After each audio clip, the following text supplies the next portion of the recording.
Élu, concentre-toi dès maintenant et accorde à ceci toute ta présence. La pression souterraine a fini par fissurer la surface et la réalité dérangeante que tu as défendue se déverse aux yeux de tous. Il est désormais indéniable que absolument tout ce que tu as dit concorde parfaitement. Personne ne peut plus rien nier. Les vérités que les gens moquaient autrefois comme étant trop audacieuses ou trop précises se manifestent en temps réel, laissant ceux qui doutaient de ta santé mentale dans un silence absolu. Quelque chose dans l'énergie clochait légèrement, précisément, d'une manière que tu ne pouvais ni documenter ni présenter comme preuve à qui que ce soit. Tu l'as juste senti et tu l'as enregistré comme tu enregistres toujours les choses importantes dans cette archive interne en toi qui n'efface rien, ne révise rien et n'oublie rien. Cela a toujours été ton don. Tu ressens la distance entre ce que les gens disent et ce qu'ils pensent vraiment. Tu ressens la différence entre une chaleur sincère et une chaleur orchestrée pour servir un but. Tu sens quand une histoire comporte une faille bien avant de pouvoir localiser exactement où elle se situe. Et parce que tu ressens tout cela avec une telle précision, tu as commencé à prêter attention discrètement, sans l'annoncer, sans abattre tes cartes. Tu as commencé à observer. Tu as commencé à relier des détails que d'autres survolaient sans un second regard. Tu construisais l'image complète de l'intérieur pendant que les gens autour de toi pensaient que tu suivais simplement la version superficielle des événements. C'est exactement là que l'autre camp a commis sa toute première erreur. L'hypothèse était que parce que tu n'avais pas encore parlé, tu n'avais pas encore remarqué. L'hypothèse était que ta présence continue signifiait ton ignorance persistante. Ta patience a été confondue avec de la cécité. Ton calme a été confondu avec de l'ignorance. Cette unique supposition arrogante selon laquelle tu pouvais être assis là, pleinement éveillé, sans enregistrer la moindre chose, est la fissure par laquelle toute la structure a fini par s'effondrer. Tu as été sous-estimé dès le début. Tout ce qui a suivi n'a été que l'aggravation silencieuse et implacable de cette erreur originelle jusqu'à ce qu'elle ne puisse plus être contenue. Tu as continué à regarder. Tu as continué à relier ce que tu voyais. L'image est devenue de plus en plus nette, puis est venu le moment où tu as décidé de le dire à haute voix. Au moment où tu as prononcé la vérité, quelque chose a basculé dans l'atmosphère. Tu l'as senti immédiatement. Quelque chose qui était dormant s'est activé. Les personnes qui opéraient discrètement en arrière-plan ont soudainement dû réagir parce que tu n'étais plus un observateur passif dans cette situation. Tu étais devenu une menace identifiée et visible pour la version des événements que l'autre camp avait besoin que tout le monde accepte comme réelle. Réfléchis à ce qui se passe quand quelqu'un se trompe sincèrement sur quelque chose. Quand quelqu'un interprète mal une situation ou fait une fausse accusation, quelle est la réponse naturelle des personnes accusées? Une correction calme, des preuves, des explications, de la patience, de la passion. Les gens qui agissent avec une conscience tranquille ne paniquent pas lorsqu'ils sont défiés parce que la vérité finit toujours par s'imposer. Elle tient bon. Elle ne nécessite pas de gestion de crise. Mais ce n'est pas ce qui s'est passé quand tu as parlé. Ce qui s'est passé, c'est de la panique déguisée en assurance. Ce qui s'est passé, c'est une colère bien trop bruyante pour ce qui aurait dû être un simple malentendu. Ce qui s'est passé, c'est un déni avec trop d'énergie derrière lui. Une défense qui a dégénéré trop vite, apparemment venue de nulle part, d'autres voix sont entrées dans la conversation. Des gens qui n'avaient aucune implication directe ont commencé à intervenir pour rejeter ce que tu disais. Des gens qui n'auraient même pas dû savoir que la conversation avait lieu en connaissaient apparemment déjà tous les détails. Tu as remarqué tout cela. Tu l'as archivé parce que c'était une information. Cela t'a appris que ce que tu avais dit touchait quelque chose de si central dans toute l'opération que l'opération elle-même devait se mobiliser pour limiter les dégâts. La seule chose au monde qui exige un tel niveau de réponse d'urgence est la vérité. Un mensonge peut se permettre de rester calme. La vérité est la seule chose qui rend les gens aussi nerveux. Au moment même où le bruit augmentait, autre chose se produisait discrètement dans la direction opposée. Des détails que tu n'aurais pas pu inventer ont commencé à faire surface et à confirmer ce que tu avais dit. Des comportements qui n'avaient aucun sens en dehors de ta version des événements ont commencé à apparaître au grand jour pour quiconque prêtait attention. Ce que tu avais construit en privé a commencé à se montrer publiquement, lentement au début, puis avec une vitesse accélérée, comme une rangée de dominos debout depuis longtemps qui recevait enfin la permission de tomber. Tu as regardé tout cela se produire sans surprise car tu avais déjà assemblé l'image complète bien avant que le monde ne soit prêt à la voir. Tu attendais simplement que la réalité rattrape ce que tu savais déjà. Ce n'était pas une personne agissant seule. C'était un système coordonné avec un centre, une figure principale dont l'arrogance était le moteur de toute l'opération.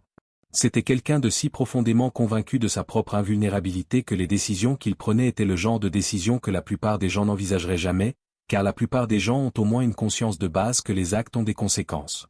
Cette figure centrale agissait comme si cette loi était suspendue dans son cas particulier. Cette arrogance comptait à l'époque et elle compte maintenant, car cette même arrogance est le mécanisme précis de sa perte. Autour de ce centre se trouvait un cercle de personnes, certaines complices sciemment, d'autres véritablement inconscientes de ce dans quoi elles avaient été entraînées. C'étaient des gens à qui on avait servi une version de la réalité si systématiquement et si simplement qu'ils avaient cessé de se demander si la version qu'ils recevaient était exacte. Leur discernement individuel avait été lentement érodé par la dépendance et une loyauté orchestrée, jusqu'à ce que la seule perspective en laquelle ils aient pleinement confiance soit celle qu'on leur tendait. Toutes les personnes de ce cercle n'étaient pas malveillantes. Beaucoup d'entre elles étaient elles-mêmes utilisées et manipulées par la même opération qui travaillait contre toi. C'étaient des instruments dont on jouait, et les instruments ne réalisent souvent pas quelle chanson on leur fait interpréter. Opérant derrière tout cela, invisible pour la plupart, non crédité dans l'histoire que la plupart des gens se racontaient sur ce qui se passait, il y avait une intelligence plus profonde à l'œuvre. Quelqu'un dont le niveau de calcul faisait paraître la figure arrogante centrale impulsive en comparaison. C'était quelqu'un qui comprenait que si l'on contrôle le flux d'informations, on contrôle les conclusions auxquelles les gens parviennent. Si l'on façonne ce que quelqu'un entend constamment sur une autre personne, on façonne la manière dont cette personne est perçue, crue et traitée. Et cette main directrice avait discrètement façonné les informations t'entourant depuis bien plus longtemps que la plupart des gens dans cette situation ne l'auraient deviné. L'isolement que tu as vécu n'était pas une coïncidence ou un effet secondaire. C'était la stratégie. Lorsque tu es connecté à des personnes qui te connaissent bien et font confiance à ta perception, tu as une structure de soutien qui rend toute tromperie durable presque impossible. L'objectif était donc de démanteler cette structure, non pas bruyamment ou d'un seul coup, mais une relation à la fois. Une graine de doute plantée ici. Une inquiétude soigneusement formulée délivrée à la bonne personne là-bas. Rien qui puisse être directement affronté. Tout était conçu pour être niable. L'image de toi dans l'esprit des autres était discrètement et patiemment ajustée pour servir un récit construit contre toi. Tu as vu clair dans ce jeu. Tu l'as nommé avant de pouvoir le prouver.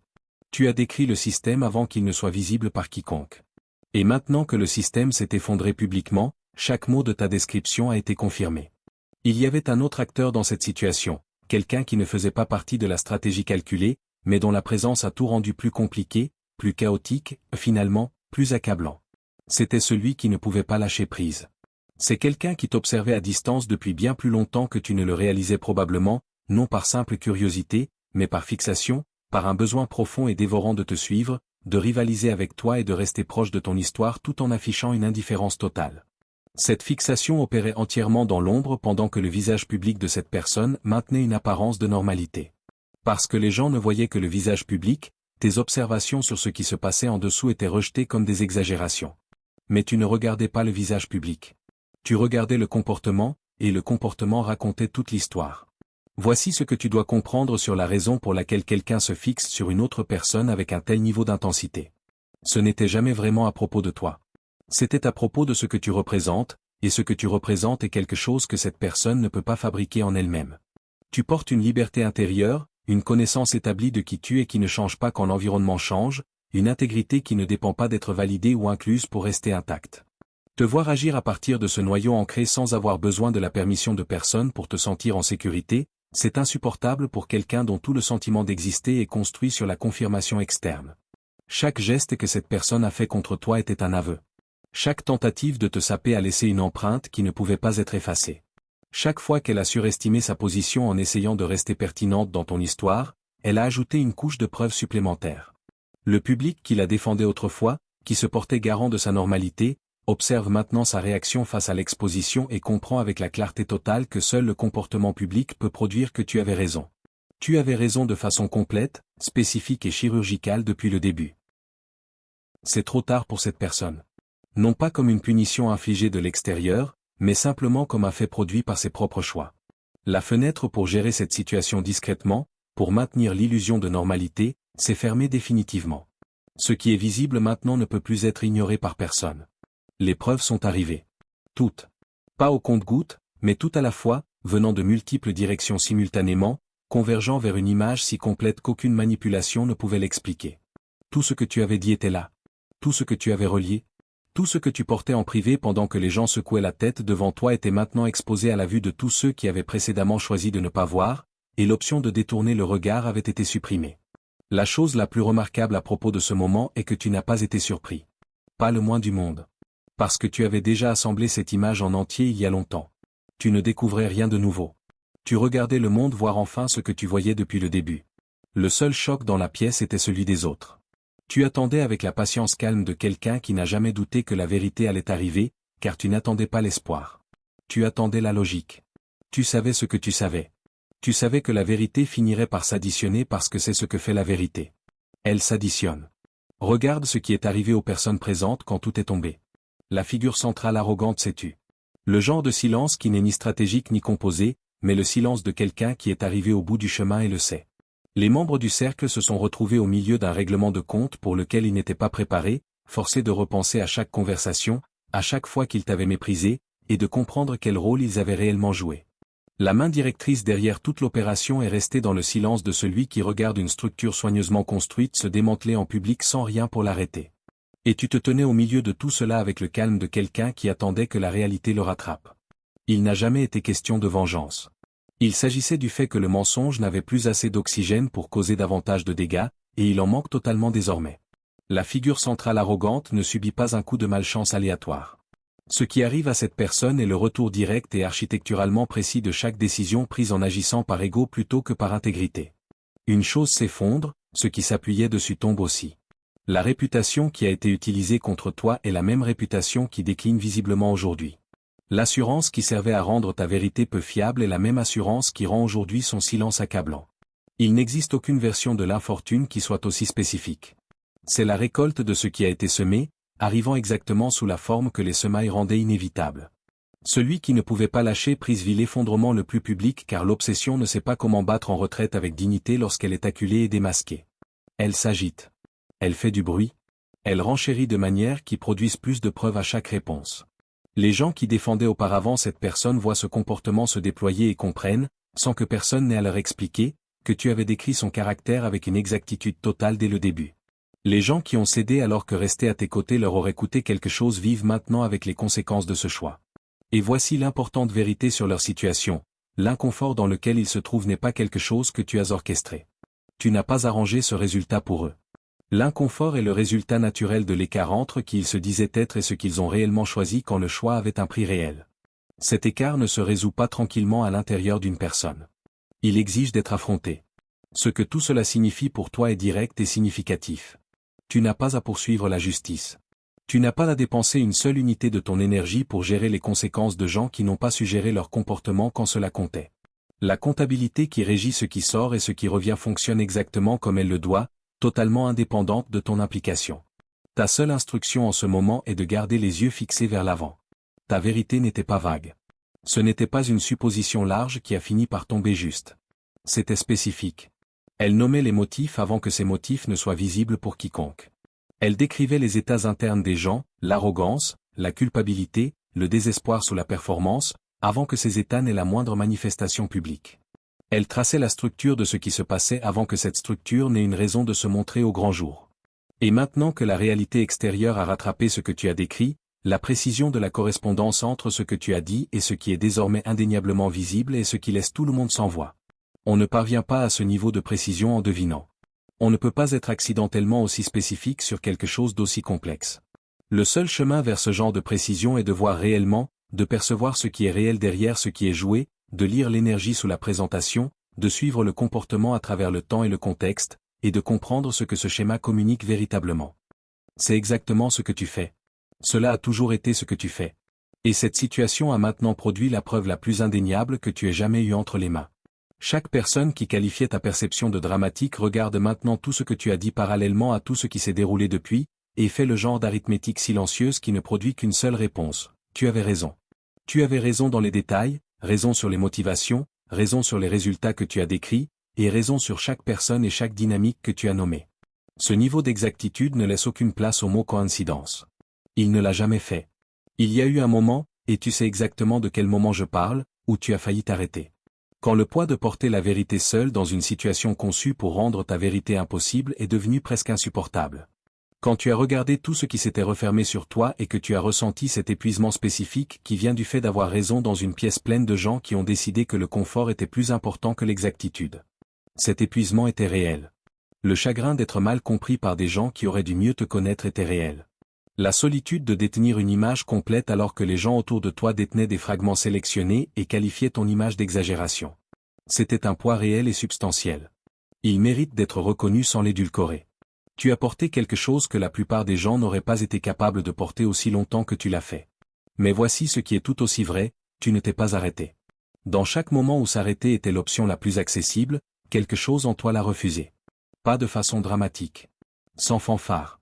Ton noyau a simplement refusé de lâcher ce qu'il savait être vrai. Une part invincible de toi a gardé la vérité vivante et intacte même quand tout autour de toi était conçu pour t'épuiser jusqu'au silence. Et ce refus est précisément ce qui a rendu ce moment possible. Sans toi pour la maintenir fermement, la vérité n'avait nulle part où vivre.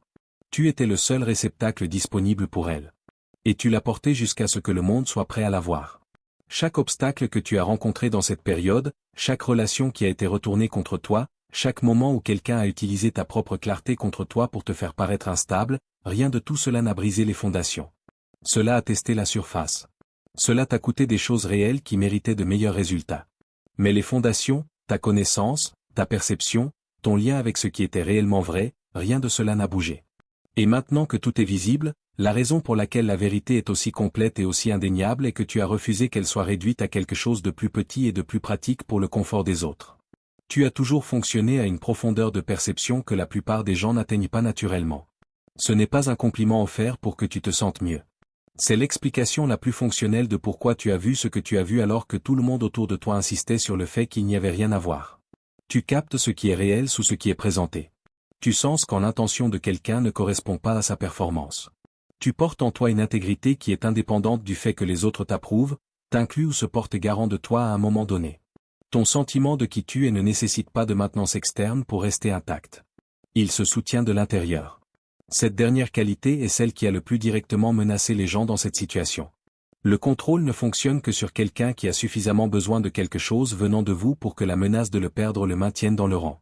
Quand tu peux te passer de l'accès aux autres sans t'effondrer, quand tu peux être pleinement bien en ta propre compagnie, pleinement intact sans qu'une foule ne t'affirme, pleinement lucide sans que personne ne valide ta perception, tu deviens extrêmement difficile à manipuler. Les outils qui fonctionnent sur la plupart des gens n'ont tout simplement aucune prise sur toi. Cela signifie que les personnes qui se sont liguées contre toi ont dû se coordonner avec plus de soin, être plus calculatrices et persévérantes qu'elles ne l'auraient été avec quelqu'un dont le sens de soi était plus vulnérable à la pression extérieure. Tu possèdes également plus de ressources que ce que quiconque essayant de te contenir pourrait surveiller. Tu n'as pas qu'une seule issue, mais plusieurs. Chaque fois qu'un chemin était obstrué, tu en trouvais un autre. Chaque fois que quelqu'un pensait t'avoir coincé sans option, tu partais dans une direction qui n'avait pas été envisagée. Ce n'est pas une stratégie que tu as développée en réponse à ce qui s'est passé, c'est l'expression naturelle de qui tu es. Quelqu'un avec ta profondeur et ton étendue ne peut pas être totalement bloqué par des gens qui ne peuvent surveiller qu'une seule direction à la fois. Et tu es sincèrement bon, tu ne joues pas la comédie, tu ne gères pas une image de chaleur humaine pour un public. Tu portes en toi une réelle bienveillance, un vrai discernement et un engagement authentique envers la vérité, tout cela en même temps, sans que l'un ne nuise à l'autre. Cette combinaison est plus rare qu'on ne l'admet. C'est aussi exactement ce qui te rend redoutable pour quiconque agit avec des intentions cachées, car ta perspicacité et ton authenticité travaillant ensemble te rendent presque impossible à tromper sur la durée.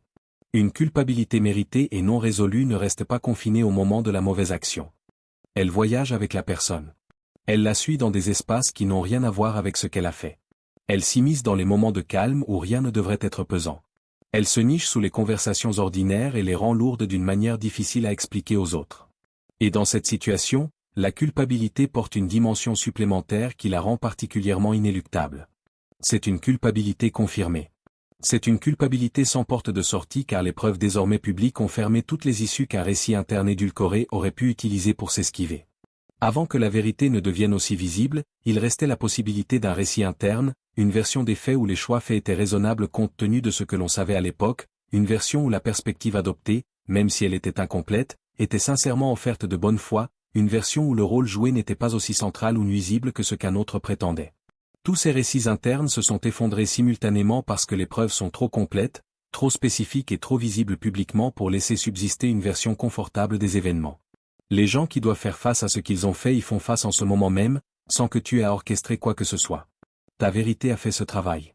Ton refus de te taire a fait ce travail. Et chaque chose spécifique que tu as dite, et qui concorde maintenant aux yeux de tous, est le mécanisme par lequel ce règlement de compte est délivré avec précision, en profondeur et sans que ton implication soit requise. Il y a quelque chose sous cette réhabilitation qui mérite toute ton attention car cela change la trajectoire de tout ce qui suivra cette période de ta vie.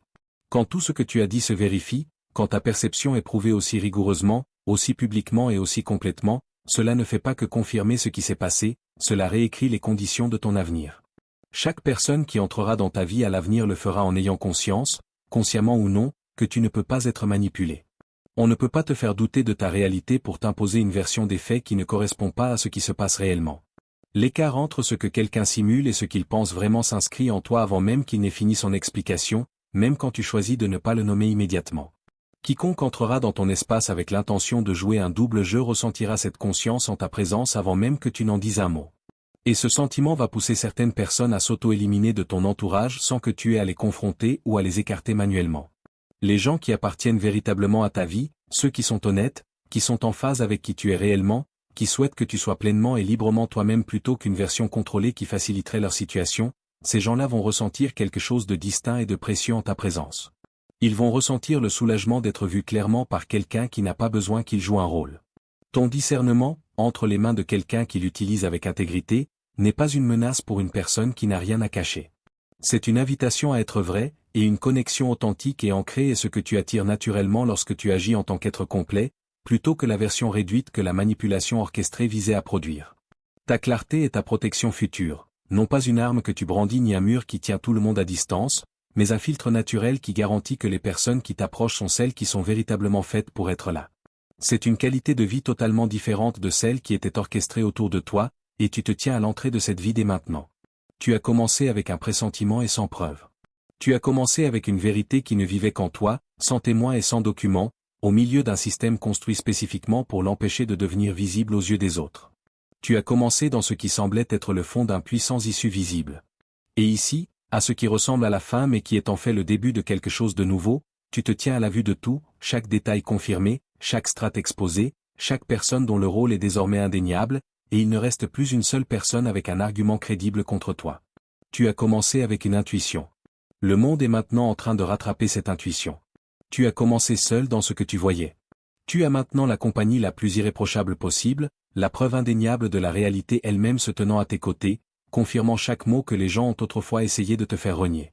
Quand tu as senti pour la première fois que quelque chose n'allait pas, tu portais une hésitation privée quant à savoir si tu devais te faire entièrement confiance, juste assez d'hésitation pour te faire reculer parfois, juste assez d'incertitude pour te faire nuancer ton savoir, t'excuser de la franchise de ta lucidité ou adoucir les angles de ta vérité pour qu'elle soit mieux acceptée par ceux qui ne voulaient pas l'entendre. Cette hésitation a disparu. Elle a été totalement consumée par chaque moment où tu as tenu bon alors qu'il aurait été plus facile de lâcher prise, chaque moment où tu as refusé que la vérité soit réduite à quelque chose de plus commode, et chaque moment où tu as choisi de rester fidèle à ton savoir, même quand ce choix te coûtait cher.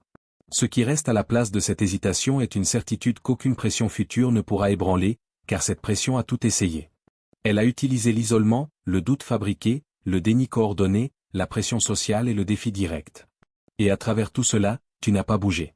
Ce n'est pas seulement de la résilience, c'est la preuve de ce dont tu es réellement fait. Tu n'es plus la même personne qu'au début, cette personne était déjà puissante, mais celle qui se tient ici maintenant a été testée à un niveau qui élimine toute question sur ce qui vit en son cœur. Tu es quelqu'un dont la vérité ne peut pas être gérée par des gens qui ont besoin que tu vois les choses différemment. Tu es quelqu'un dont la perception ne peut pas être remplacée par le récit préféré d'une autre personne. Ce récit ne cède pas à la pression coordonnée, peu importe la durée ou la sophistication de cette pression. Cela a été démontré publiquement et définitivement maintenant. Cela ne peut être ni repris ni révisé. En fin de compte, les gens qui t'ont qualifié de problème n'ont jamais compris quel genre de problème tu étais réellement. Tu n'étais pas un problème de drama. Tu étais un problème de vérité, le genre de présence dans une situation qui crée une pression inévitable et irrépressible vers la réalité, non pas parce que tu la forces, mais parce que ta nature est fondamentalement incompatible avec une tromperie prolongée installée confortablement dans ton sillage. Le mensonge ne pouvait pas survivre à ta proximité continue. Il allait inévitablement se briser. La seule variable était le moment. Ce moment est arrivé. La lumière est totalement allumée.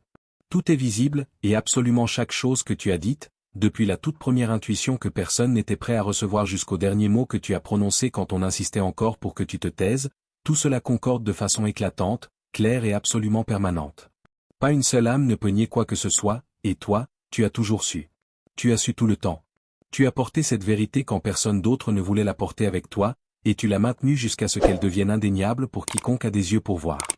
Maintenant, tiens-toi fièrement dans cette vérité. Tu as mérité chaque instant de ce moment.